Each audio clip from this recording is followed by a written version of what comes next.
This is why you should never talk to strangers. In the early 2000s, a young girl was waiting outside her friend's house peeling the bark off of a tree when a strange man approaches her. As he got closer, she could see that he was grinning ear to ear and his face was white as a ghost. He walks right up to her and pinches her on the arm and says, "How would you like it if I peeled your skin off?" Just then, her friend's mom yells for her to come inside and the man walks away.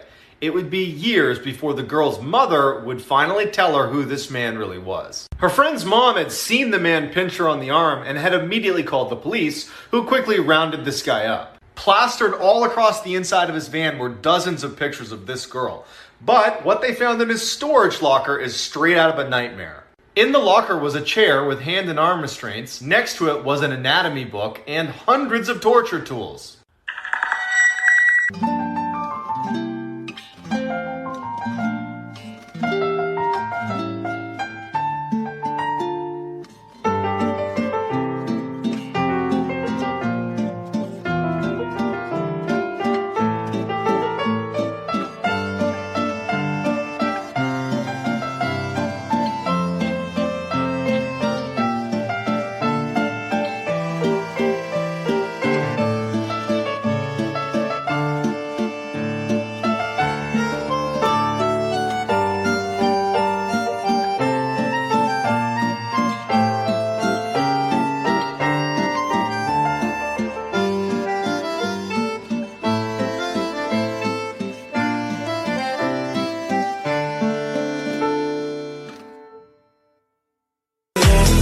Someone offers you this, walk away.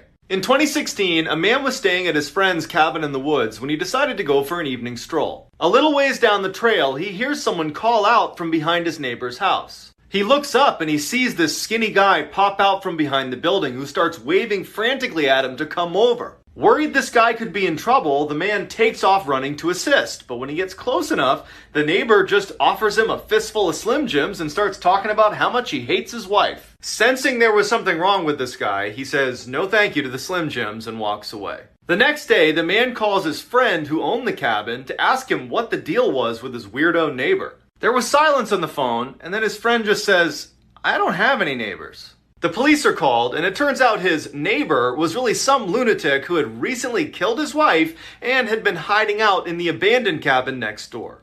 This is why you should always sleep with your lights on. In 1991, a man named Christopher Case was found dead in his bathtub, fully clothed in the fetal position. When police interviewed his best friend Sammy, she told them about a very disturbing phone call she got from him the night before he died. On the call, he told her that the previous night he had woken up to what sounded like whispering coming from underneath his bed. When he went to look, he couldn't move. As he laid helplessly, he watched a black figure pull itself out from underneath his bed. Once it was fully upright, it reached down and began choking him until he passed out.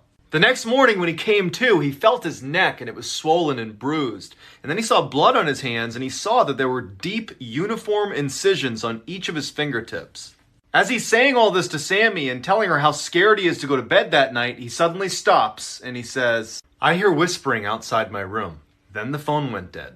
This is why you should always check under your bed for monsters. In 2012, a young woman who was on the phone with her boyfriend walks downstairs to the lobby of her apartment building, collects her mail, and then heads back up to her room. She sits on her bed to start sifting through the mail when she drops her phone and it falls under the bed. She lies down on the ground to try to reach her arm out to grab her phone when she notices something horrible underneath her bed. A man is lying underneath her bed with his back to her. He's in the fetal position. She manages not to scream.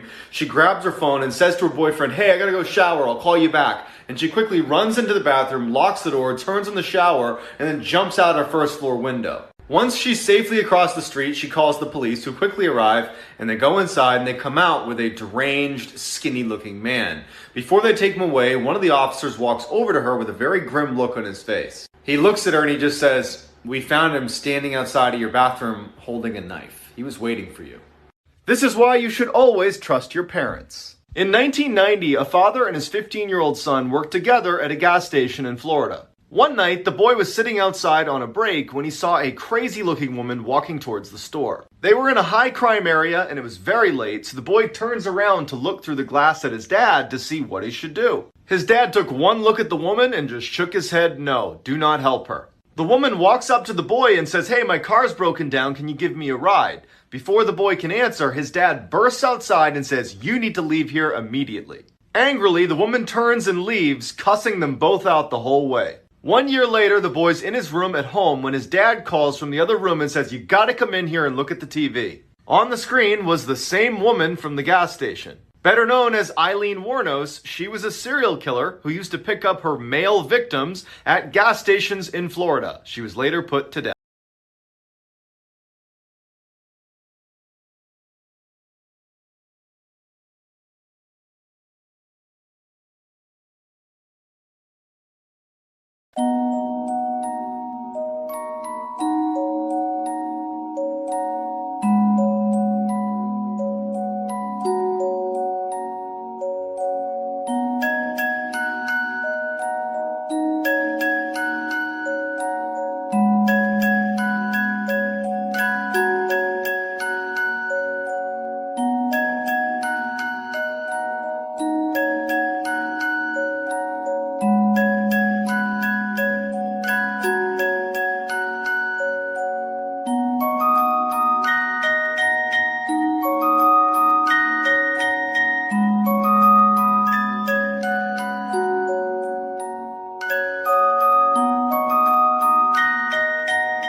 Lately it's a battle for your heart. Maybe it's time for me to walk away. It's easy when we're lying in the dark to think of all the things we thought we'd never say. But I know these words are gonna save me. It's troubling me so hard to find a way. I know some days you're gonna break me, but if I'm going down, then I'm going with you. 'Cause I'm on your side.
Okay, my English is not very good, so wish you could understand. So first, choose your favorite picture and then paste it to about 5 or 6 times. and turn this into the animation mode. I don't know what's its name, so okay. And go to the first and choose your color of the sparkle and then draw like this. And then the second one, if it's small, then turn it bigger. If it's big, then just pop it. And this third one, so this is big, so pop it. This is popped it, so just, okay. So after you've done all of this, just play it and done. Sometimes monsters are real. After his parents fell asleep at night, a 9-year-old would sneak downstairs into the kitchen and crush junk food. One night, as he's making his way downstairs, he swears he can hear someone in the kitchen, but his whole family's upstairs asleep. He peeks his head around the corner, and in the kitchen is this skinny man drinking milk straight from the carton with his back turned. The boy's terrified, sprints upstairs, tells his parents, who come right downstairs, they can't find anything. It looks like no one's been in the kitchen. And they ultimately blame their son, and they say, your imagination's just playing tricks on you. The kid knows what he saw, and for the next few days, he felt like everywhere he went in the house, he was being watched. Then one night, he's laying in bed looking at the vent on his ceiling, and he sees a pair of eyes looking down at him. Freaks out, runs to his parents, who come in, look everywhere, find nothing, and blame him again. A couple of weeks go by, and the boy starts to notice a terrible smell coming out of the vent on his ceiling. He convinces his parents to come in and actually cut into the ceiling and go look around, and they find that skinny man, and he's dead. Sometimes, monsters are real.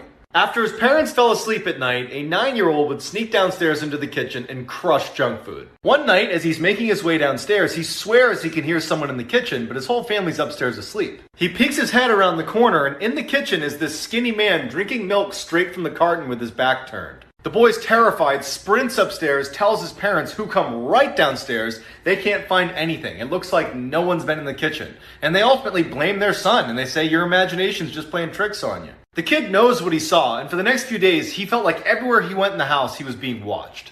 Then one night, he's laying in bed looking at the vent on his ceiling, and he sees a pair of eyes looking down at him. Freaks out, runs to his parents, who come in, look everywhere, find nothing, and blame him again. A couple of weeks go by, and the boy starts to notice a terrible smell coming out of the vent on his ceiling. He convinces his parents to come in and actually cut into the ceiling and go look around, and they find that skinny man, and he's dead. Be careful what you put in your body. In 2014, a couple returned to their home to find it trashed in baffling ways. There was lotion all over the door handles, all of their shoes had had their soles ripped off of them, and someone had dumped an entire can of paint all over the toilet. Despite the obvious break-in, the police come and can't find any evidence of theft, so they leave thinking the couple's not in danger anymore. That night, the couple hears scratching underneath their bed and what sounds like a crying animal. Not wanting to find out what it was, they leave and call the cops, who come right back and start investigating the house, and they make a startling discovery in their bedroom. Wedged underneath the couple's bed was this 90-pound tiny little woman carrying a huge butcher's knife and a hypodermic needle. As they're taking this crazy lady away in handcuffs, one of the officers comes over to the couple and is like, so she was high on meth, and for at least 2 hours, she had been burrowing a hole in the underside of your mattress with that knife to get to you. Mostrando minha evolução com o desenho check. Esta aberração é quando eu comecei a desenhar. E aqui vemos mais vergonha alheia. Eu nem sei que é isso. Fiz porque tava no tédio. Este desenho ficou horrível. Aqui eu tava começando a melhorar. Não sei porque eu desenhei isso. Tentativa falha de anime. 2017 começando a melhorar e esse desenho ficou desproporcional. Todo mundo fala que ficou bom, mas eu errei a borracha e amassou. Este desenho foi feito 1 ano depois e eu acho que eu melhorei um pouco. Pula, pula, pula, pula, nunca acabei. Pula, rascunho, não acabei, rascunho. Esse ficou bonitinho. Rascunho, mais rascunho, muito rascunho. Eu nem sei pra que eu desenho sabendo que não vou terminar. Rascunho, rascunho. Nesse eu já tava um pouco melhor. Nestes aqui eu já tava começando a melhorar. Este é de 2019. Esse eu tive orgulho. Esse também. Eu simplesmente amo esse.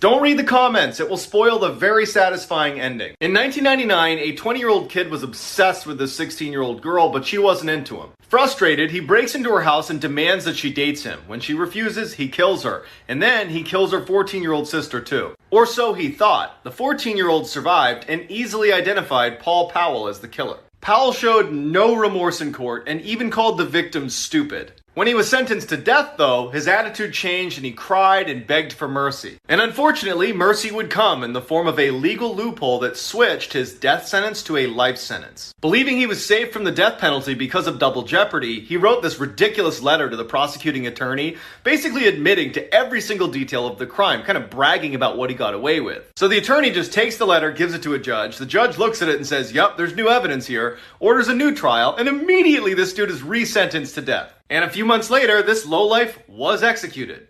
This is why you might not want to eat deer meat. In late 2019, a man and his grandfather were out hunting when they spotted something way off in the distance that just didn't seem right. A deer was howling and then lowering its antlers and charging forward like a battering ram as if it was fighting with another animal. But when they crept closer, they could tell that the deer was all alone and something was definitely wrong with it. The deer was repeatedly ramming its head into a tree, and then finally one of its antlers breaks off and it kneels down and starts chewing on the antler. As they're watching in horror, the deer in a sudden lurching movement gets up on its hind legs and then walks like a human into the nearby lake, goes under, and does not resurface. Turns out the deer had chronic wasting disease, which is a new, highly contagious neurological disorder that drills holes in the brains of those affected and leads to a distinct lack of fear and awareness and is always fatal. And now, scientists are concerned it might spread to humans in 2020. Let this be a reminder that there really are monsters out there. In 2007, a woman living right near a prison in California got home late one night and went right to bed. Around midnight, she woke up to footsteps on her first floor, assumed it was her roommate, so she goes downstairs to say hi. She yells out to her roommate, who doesn't say anything, and then in walks this giant man who she doesn't recognize. She runs upstairs, jumps in her closet into the crawl space, and hides. As she's helplessly tucked away in this little crawl space, trying not to make any sound, all she hears is this giant man sprinting around her house, running into walls, flipping furniture, and screaming in frustration because he can't find her. Finally, after several hours, she slowly opens the crawl space back up, crawls out, and gets her phone off the nightstand and calls police. As she's telling the police her story, she describes the person who had broken in, and they stop her and say, "Ma'am, go back in the crawl space and stay there. We'll be there as soon as we can." It turned out a 6'11" convicted murderer had escaped the prison and was still on the loose. Alone right now? Don't watch this video. In the winter of 2018, a man who was living alone in the mountains wakes up to find a red ball sitting on his front yard. He assumed the only neighbor he had must have kids, and so he kicks the ball over the fence, goes inside, doesn't think anything of it. That night, he wakes up to the sound of kids laughing outside of his window. He goes outside to check on them because it's the middle of the night, and there's no kids anywhere, but that red ball is back on his property. So he picks it up, brings it in his house, and goes back to bed. The next morning, he goes over to his neighbor's house to let them know that their kids were out in his yard in the middle of the night. But it turns out his neighbor is just some old man who lives alone, and there aren't any kids anywhere in the area. That night, he wakes up again to the sound of kids on his property, and when he looks outside, there's no kids, but that red ball is back on his property. Panicked, he runs downstairs to make sure the one he brought in is still inside, and it's gone. He checked every window and door, and everything was still locked. It didn't make any sense. He decides to look out the window one more time, and off in the distance is some weird stiff figure watching. Yes, this really did happen. In 2015, a man woke up to a strange post-it note sitting on his desk. On it was a to-do list that he didn't recognize in handwriting that didn't look like his. Since he was up late the night before doing some work, he assumed he must have written out the list when he was half asleep and kind of forgot about it, so he just crumples it up and throws it away. 2 weeks later, he wakes up to dozens of these post-it notes all over his wall, and they're all blank except for one that, in the same weird handwriting, says, "Our landlord isn't letting me talk to you." Now feeling totally freaked out that some crazy person is crawling around his apartment at night, he starts looking for signs of a break-in, but there aren't any. Instead of calling the police, he shares his experience on Reddit asking for help, and one user's comment literally saves his life. Turns out the man was writing the notes to himself and then forgetting, because his brain was slowly dying due to a carbon monoxide leak that was only discovered because a user suggested he install a detector.